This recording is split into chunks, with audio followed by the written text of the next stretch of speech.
மாமல்லபுரம் கடலில் குளித்த போது ராட்சத அலையில் சிக்கி மகன் கண் எதிரிலேயே இங்கிலாந்து நாட்டு பயணி உயிரிழந்த சம்பவம் சோகத்தை ஏற்படுத்தியுள்ளது.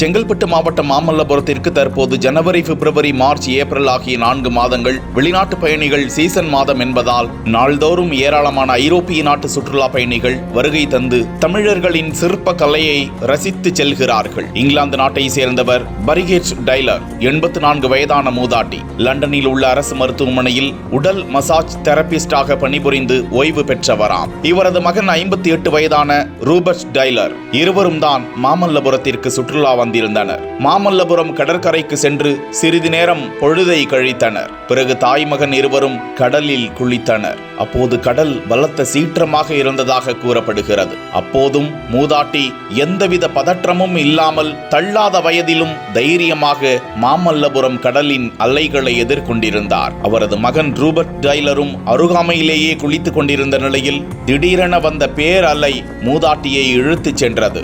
மகன் ரூபர்ட் டைலர் தனது தாயை காப்பாற்ற 100 மீட்டர் தொலைவிற்கு நீச்சல் அடித்து சென்று காப்பாற்ற முயற்சித்தும் அவரை மீட்டு வெளியே கொண்டு வர முடியவில்லை. பிறகு 1 மணி நேரம் கழித்து மூதாட்டி இறந்த நிலையில் கரை ஒதுங்கினார். அவரது உடலை கண்டு மகன் கதறி துடித்தது காண்போரை கண்கலங்கச் செய்தது.